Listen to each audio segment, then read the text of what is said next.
dadka lacagta leh ee noogu faanay anaga guriga gaawan aan deganahay lacagta inta ku dheeraystaan gurihii lagu soo kordhumay gobolka banaadir waxaan ka codsanaynaa arrintan oo ka socota bakaaro in wax ka qabto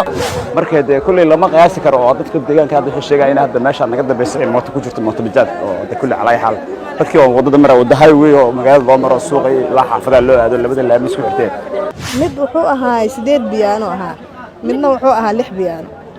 guriga dariska aan wuxuu ahaa villa yar oo adi yar oo 3 qofoodaan ku dhimatay dad wax baran oo qabyaalada lagu keenay moogta qasaarada waxa keenay injineer khibrad u lahayn ayaa guriga dhisay markaal biyaano injineer qabyaalada lagu keenay ma sameey kara moogta sidaad u jeedaan dhabarkayga dambe waxa ka muuqda burbur lixaad leh oo ka dhashay habeennimadii xalay ahayd abaarihii 10 habeennimo sida xogaha aan ku helayno dheeraadka waxay sheegayaan dabaq ka kooban 8 biyaano inuu soo dumay kadibna uu markaa cuskaday dabaq asagana 6 biyaano ah kaasi oo saameyntii ka dhalatay ahayd guri villa ah oo markaa ay ku sugnaayeen 3 ruux oo marti ah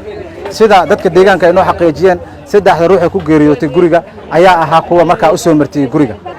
bismillaahir rahmaanir rahiim meesha hadda aan ku sugannahay waxa waaye bakaare xalay waxa dhacay guriga oo dariskeena ah wuxuu ka dhacay qarax oo u malaysid wax inuu soo qarxa amal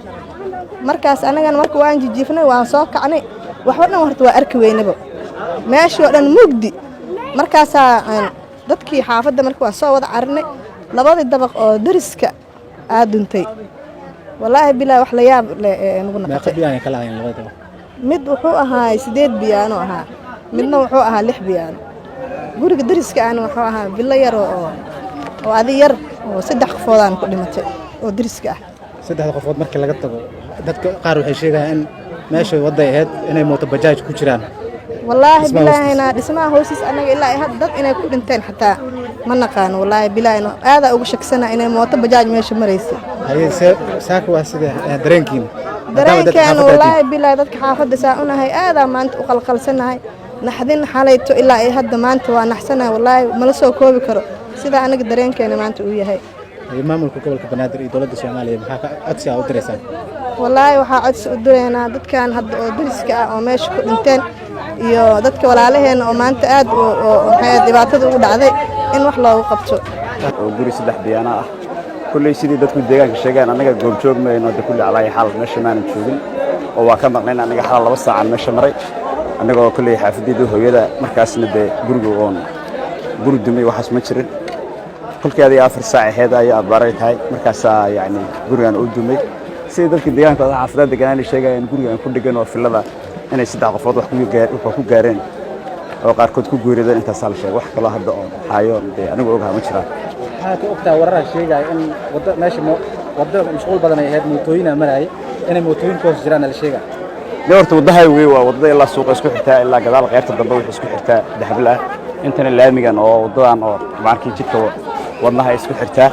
marka kulli calay xal wax weyn oo hadda kulli baalkii maahan wadada mooto waa mareen laakiin xilliga dadku saxaadu ay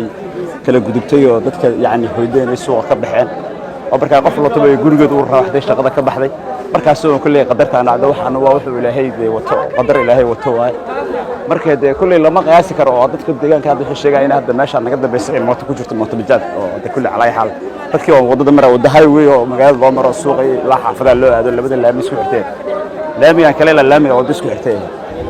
dabaqa maadaama dabaq weyn u ahaa hoostiisa waxa laga yaabaa in baqaar ganacsi ahaayeen korna ay dad deganayeen waxa ka jirta maya guriga sida la sheegay guriga hadda dhismiisa la wado ahay guri oo 3 biyaano dhismiisa la wado ilaa hadda wali ma la digin oo albaabadii hadda la saaray kulleyna wuxuu ilaahay oo wato waayo qadar oo meesha ka dhacdo weeyaan sida dadka meesha aan sheegaan 3 qofood oo guriga ku nooleedo joogto dadka kalena way ka maqnaayeen intaasaan maqal suuqleyda kamid ah ganacsatada bakaara aysan wax u dhaceen iyo sidii wax u dhaceen waa abaar 4 saac bar habeenimo ayaa la sheegay meeshaan ayuu dad maray maarayto shacab ray guriga dhismaha lagu dhis markii la dhisay waxa la lahaay injineerkii dhisay shubkii xogaa oo yareeyay 2 mitir camal oo qodo godka markuu godkii qoday oo gurigana 9 biyaano saaray markuu 9 biyaano saaray xawaaraha guriga culeyska miisaanka ayaa yareeyay markuu ka saameyn badiyay marka saas ayuu gabo dhaw guriga saameynta iyo markii laga soo tago guriga sidaan arkayno wado halbowla ku yaala wado halbowla ku yaala guriga sidaan ognahay xilliga habeenkii dadka ka rawaxa suuqa aad ay u isticmaalaan wadadan marka laga soo tago dadaa ku geeriyooday oo daris la ahaa guriga 3 ruux sida hadda wararku sheegayaan saddex qof ku geeriyooday sax 3 ruux marka laga soo tago wax suuqley oo ku geeriyooday ama ma waxaas ma jiraan warar sheegaya inay bajaajo ku hoos jiraan dhismaha hoostiisa waa bajaaj wali kuma jiro waa bajaaj meesha ma maray habeenkii wax bajaaj la sheegay kuma jiri karaan bajaaj kuma jirto marka laga soo tago dhismaha waa qasaare la gaar ma ahan saddex naf lagu way ma ahan wax kale ma jiraan marka sadreemeysa maanta maadaama suuqleydi wadada kaliya isticmaalaysa wadada waxa hadda dadka kale injineerada guriga dhisay qasaaro dada wax baran oo qabyaalada lagu keenay moogta qasaarada waxa keenay injineer khibrad u lahayn ayaa guriga dhisay markaa biyano injineer qabyaalada lagu keenay bas ma kara moogta ya waxa kan waa qabyaalada wadanka laga daafiyo injineerada oo kuwa la keenay kuwa siyaad baray wax soo bartay keena waxa kuwa keen anigu bartay 4 sano jaamacad Soomaaliya ka bartay ila keena meesha waa dhibaato nagu taamar dadka lacagta leh ee noogu faanay anaga guriga gaawan aan deganahay lacagta inta ku dheeraystaan gurihii lagu soo kordhumay oo geerida anaga ay nagu dhacayso mar walbaba guriga ma dhisan karo dad masaakiin anaga waa hoos tagan yihiin dabaqyada dhanka dhulka lagu soo duminaya taasaan horta gobolka Banaadir mar labaad iyo mar saddexaad iyo mar afaraad gobolka Banaadir waxaan ku codsanaynaa arrintan oo ka socota Bakaaro inuu wax ka qabto dabaqa hadda dumi warar waxay sheegayaan in 4 biyano ahaa 4 biyano ahay lakin asaga codsay 8 biyan looga dhigo 4 biyano ahay 8 biyan in laga dhigo asaga codsaday xalay waa kana masaabta sabash ka dhacdo oo jadiindiina caalamka arkayaan ilaahay ha ka cabsadaan dadka lacagta la ilaahay ka cabsadaan ganacsatadana sideeda banaanba guryahan korkeena hadda labadan dabaqaan ay soo dumay ka cabsanahay dadka masaakiinta nagu soo kurtumaan waxaan gobolka Banaadir soo farageliyo mar labaad soo farageliyo mar saddexaad farageliyo sida dadka deegaanka inoo xaqiijiyeen balse waxa ay leeyihiin wali dhismaha hoostiisa waxa ku hoos jira mooto bajaaj oo xilliga guriga uu dumayay goobtaasi marisay balse dhacdadan ayaa waxa ay la yaabiyaan fariir ku noqotay dadka deegaanka oo ku sheegaya dhamaantooda in ay u maleeyeen habeennimadii xalay ahayd in qarax weyn uu goobta ka dhacay balse qarax ma uusan ahayn guriga waa uu soo dumay sida idin muuqataba sidoo kale dadka deegaanka ayaa waxa ay dhaliilayaan injineerada dabaqyada noocan oo kala ka dhisa